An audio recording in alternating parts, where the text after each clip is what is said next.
E aí, gente, tudo bem? Vamos falar mais um pouquinho sobre natação e atividade física. Há coisa de 3 vídeos atrás, quando eu estreiei a minha camiseta nova, as minhas camisetas novas, né?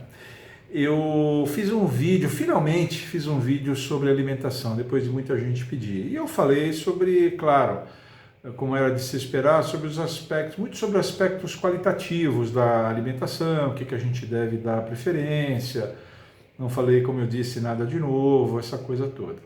Mas outro dia eu estava aqui na USP conversando com um colega meu de trabalho aqui, que é um médico, Dr. Riani. Eu já contei aqui em vídeo que eu sempre me beneficiei demais do fato de estar próximos de médicos aqui na Escola de Educação Física e aprendi demais com eles.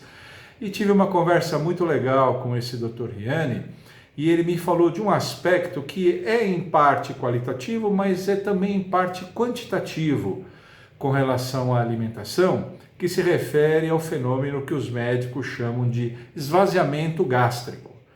Esvaziamento gástrico, gente, o termo é autoexplicativo. É o fato de que o nosso estômago ele tem que estar relativamente esvaziado, relativamente livre na hora da gente fazer aula de natação. Então, um cuidado que a gente toma quando a gente se alimenta na aula é que a gente tem que se alimentar dando um certo intervalo de tempo para que o nosso estômago esteja relativamente vazio. Não precisa estar completamente vazio, mas tem que estar relativamente vazio. Lembra das nossas mães e das nossas avós? Ai, não entra com o estômago cheio, que vai acontecer, vai entortar a boca, vai acontecer aquelas lendas para parente do manga com leite, lembra dessas histórias, né? Essas coisas assim. Mas ele falou, tem uma razão de ser essa história do esvaziamento gástrico. Nós temos que favorecer o esvaziamento gástrico. O nadador não deve ir para a aula em jejum, não deve, porque ele vai estar mal nutrido para a aula, principalmente do ponto de vista energético, e ele pode passar mal, né? Então ele tem que se alimentar. Se for uma refeição, deve guardar um intervalo de 1 a 2 horas. Se for um lanchinho, 30 minutos a 1 hora. Isso é muito individual. Ele me disse que isso aí é muito individual. Cada um deve se conhecer e saber o intervalo ideal para fazer esse tipo de coisa, né? Mas assim, a média é essa.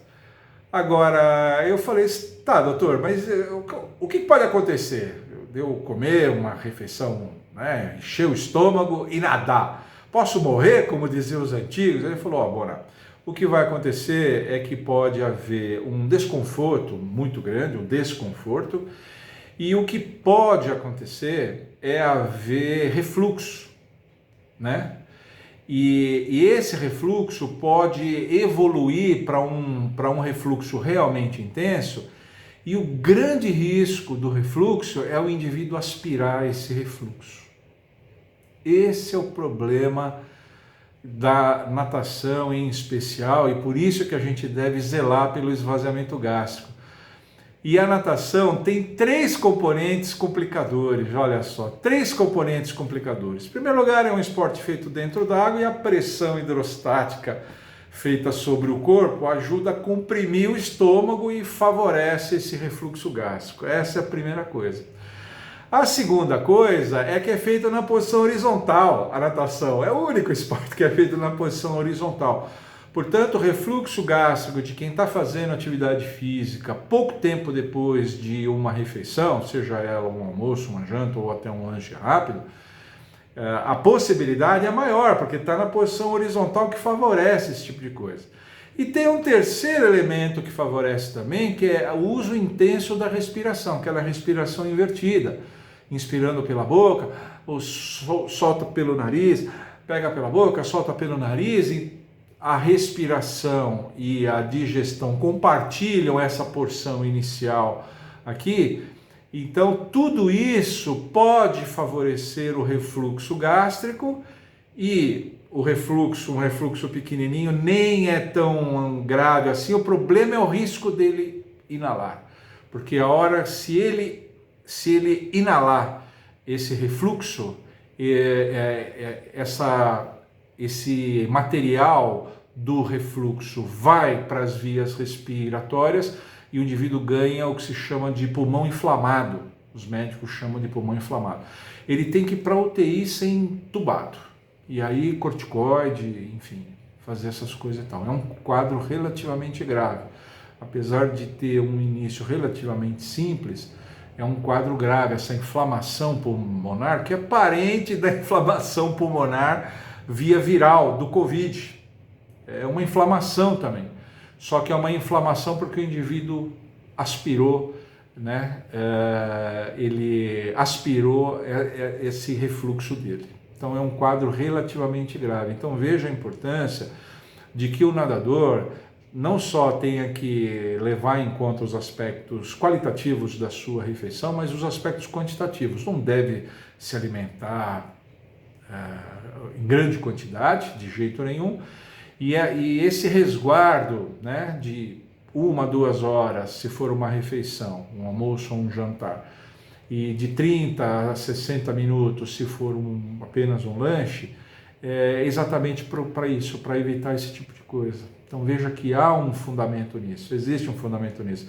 Inclusive esse meu colega, Dr. Rieri, ele me deu uma dica, falou, bom, a melhor coisa a fazer, sabe o que é? O melhor lanchinho que tem, 1 hora antes da aula de natação, sabe o que é? Torrada com requeijão light e suco. Porque a torrada, você mastiga, ela vira pó, né? ela vai ser depois facilmente absorvida. O requeijão light tem pouca gordura, porque a gordura tem um efeito de lentificação do processo digestivo. Então, a gordura e as proteínas tornam o processo digestivo mais lento. O requeijão light tem pouca gordura, então uso uma torrada com requeijão light e um suco, não tomando muito suco também, para poder fazer a digestão rápida. É o melhor lanchinho que tem, ele falou. Então veja a importância da gente ter isso em mente. Isso é muito pessoal, como eu disse, isso é muito individual, a gente deve saber, cada um deve saber mais ou menos o intervalo, mas a gente deve dar esses intervalos sim. Isso não é a história das nossas avós, não. Não tem essa história de congestão, de morrer, mas esse desconforto pode evoluir para um refluxo e esse refluxo implica nesse risco. Então vocês, por favor, fiquem atentos nisso também. Mamães, papais, ensinem os seus filhos, falem disso. Vocês que são um pouquinho mais velhos, guardem isso para vocês. Vocês adultos, guardem isso para vocês, né? Cuidado com as barrinhas energéticas, né?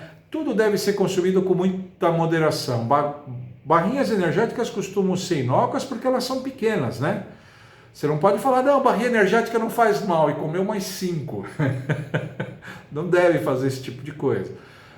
Então precisa ter esse certo cuidado exatamente para favorecer esse esvaziamento gástrico. A gente deve estar nutrido para a aula de natação, né? Aí você pode falar, não, professor, mas isso aí é para quem é atleta, eu sou aluna, eu faço uma coisa bem devagarzinho. Eu comentei isso com esse meu colega aqui.